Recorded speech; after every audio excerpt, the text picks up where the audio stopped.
हमेशा खुश रखने वाला हो, आपको हमेशा प्यार करने वाला हो, आपको मनचाहा आपका पति मिले, मनचाहा आपको वर मिले, तो उसके लिए कुछ जो है कार्य करना पड़ेगा, आपको कुछ जो है पूजा विधि करनी पड़ेगी। अगर आप इसको करती हैं, बहुत ही सिंपल है, साधारण सी जो है पूजा विधि है, अगर आप लोग इसे को करेंगी तो आपका जीवन जो है पूरा कल्याणमय होगा, पूरा आपका जीवन जो है आनंदमय होगा, क्योंकि आपको अपने मनचाहा पति की प्राप्ति होगी। तो उसके लिए आपको क्या करना पड़ेगा मैं बता रहा हूँ, आप लोग इस वीडियो को पूरा देखिएगा और जैसा मैं आपको बता रहा हूँ वैसा आपको करना पड़ेगा। अगर आप ऐसा नहीं करेंगे तो आपको जो है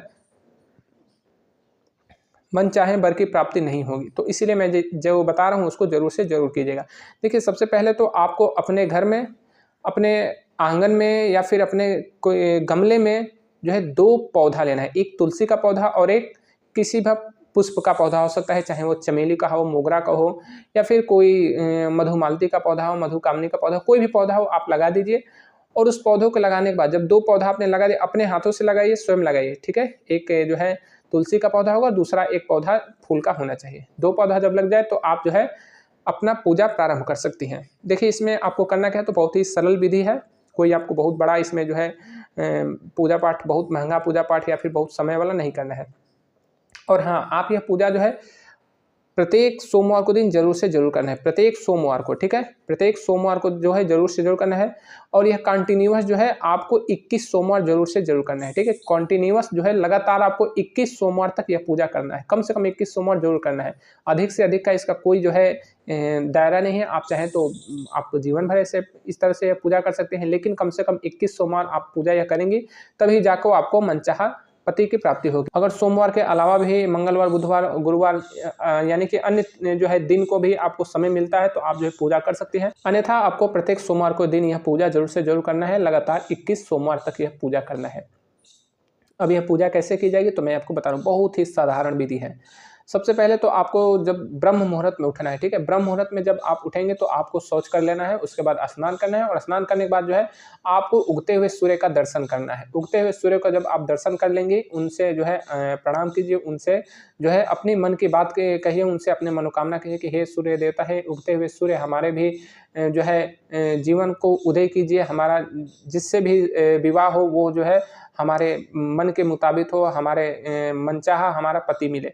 इस तरह से अगर आप उनसे प्रार्थना करेंगी, मन ही मन आपको प्रार्थना करना है, तो आपको जो है प्रार्थना आपका जरूर से जरूर सफल होगा, क्योंकि उगता हुआ सूर्य जो है बहुत ही इनका जो है अच्छा हमें परिणाम मिलता है, बहुत ही अच्छा परिणाम देखने को मिलता है। अगर इनका आशीर्वाद आप लेती हैं तो बहुत ही आपको अच्छा रिजल्ट मिलेगा। उसके बाद जो है आपको जल अर्पण करना है, आपको जल अर्पण करना है। जल अर्पण आप कहाँ करेंगे, तो जल अर्पण आप किसी वृक्ष में कर सकती हैं, नीम में कर सकती हैं या फिर जो है पीपल का, किसी भी वृक्ष में आप जल अर्पण कर सकते हैं, इसमें कोई रोक टोक नहीं है। और अगर आपके घर में जो है तुलसी का पौधा है जो आपने लगाया है तो इसमें करेंगे तो आपके लिए और बेहतर रहेगा। तो कोशिश कीजिए कि तुलसी के पौधे में और जो आपने पुष्प लगाया है उसमें जो है, जो पुष्प का पौधा है उनमें जल अर्पण जरूर से जरूर करिए। अब ये जो 2 पौधे लगाए हैं ये किस लिए लगाए हैं, तो देखिए ये आप पौधे लगाए हैं अपने जो पुष्प हत्या का आप पे जो पाप लगा है वो हटाने के लिए।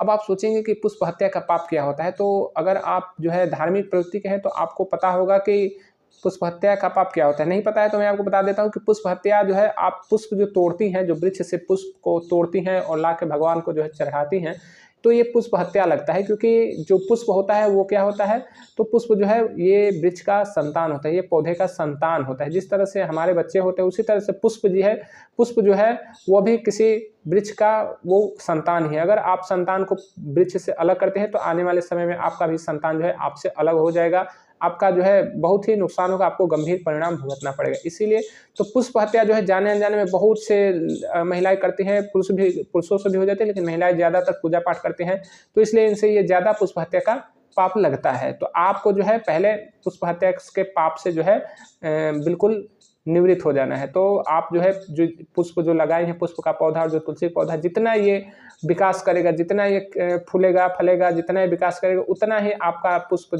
हत्या का पाप कटेगा।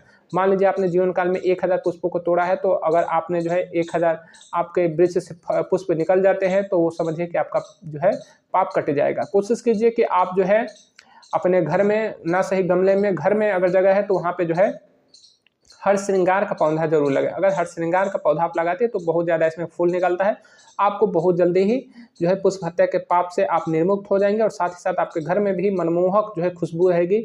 जो है पुष्प जो हर श्रृंगार का जो पुष्प होता है इसमें बहुत ही अच्छा खुशबू होता है, तो आपका घर भी जो है खुशमय बना रहेगा और साथ ही साथ आपका पुष्प हत्या का पाप भी आपसे उतर जाएगा। तो ये कार्य आपको कर लेना है। तो जब आप जल अर्पण का कार्य कर ले तो उसके बाद जो है आपको रामचरितमानस का पाठ करना है।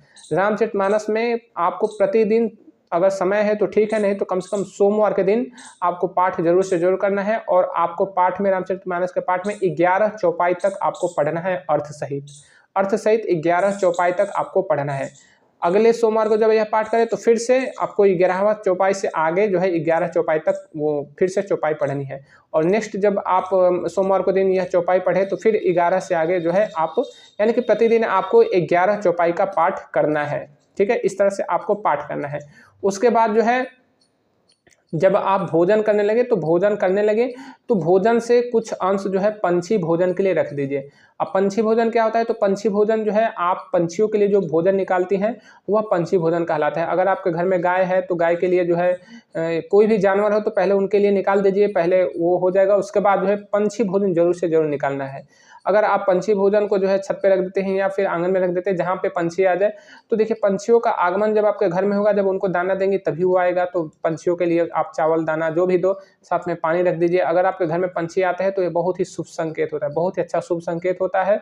और आपके घर में भी हमेशा खुशहाली रहेगी। जितना वो आएंगे चहचहाएंगे उतना ज़्यादा आपके घर में खुशहाली बनी रहेगी और आपको जो है बहुत ही इसका सार्थक फल मिलेगा। उसके बाद जो है आपको एक काम जो कि बहुत ज़रूरी है, आपको मांस नहीं खाना है। जी हाँ बहनों, आपको मांस नहीं खाना है। अगर आप मांस खाते हैं तो मांस को तुरंत से तुरंत छोड़ दीजिए। ठीक है, तुरंत से तुरंत छोड़ दीजिए। और यह मांस कब तक छोड़ना है, तो कम से कम 108 दिन तक छोड़ दीजिए। बिल्कुल भी पूजा से 108 दिन तक आपको यह मांस छोड़ देना है। अगर 108 दिन तक यह मांस छोड़ देते हैं तो आपके लिए काफ़ी ज़्यादा इसका अच्छा परिणाम आएगा। आपको जो है मनचाहा वर की प्राप्ति होगी, क्योंकि जो मांस त्यागेंगे तो आपसे कोई पाप नहीं होगा। क्योंकि मांस जो है किसी न किसी पशु का या पंछी का ही होता है। अगर आप उसको खाएंगी तो फिर आप पे जो है हत्या का पाप लगेगा, फिर से जो है पशु हत्या का आप पे पाप लगेगा। और 108 दिन के बाद अगर मांस आप खाती है तो आपको मनचाहा पति तो प्राप्त होगा, लेकिन उनके जीवन में काफ़ी ज़्यादा दिक्कतें होंगी, क्योंकि आपने मांस खाना प्रारंभ कर दिया है, यानी कि किसी को जो है तकलीफ देना प्रारंभ कर दिया है। किसी भी पक्षी को या फिर किसी भी जानवर का मांस आप खा रहे हैं तो उसको तकलीफ दे रहे हैं। तो जब तक से आप मांस खाती रहेंगी तब तक से उनका जीवन जो है हमेशा जो है कभी ना कभी कष्ट में वो पड़ते रहेंगे। इसीलिए आपको मैं जो कहूँगा कि आप तो बिल्कुल मांस का सेवन छोड़ ही दीजिए, तो आपके लिए अति उत्तम होगा। तो अगर इस तरह से आप हमारी बताई हुई विधि के द्वारा पूजा करती हैं तो आपको जो है मनचाहे वर की प्राप्ति होगी, मनचाहे पति की प्राप्ति होगी। तो आप हमारी बातों को मानिए, समझिए और इसके अनुसार आप जो है पूजा प्रारंभ कर दीजिए।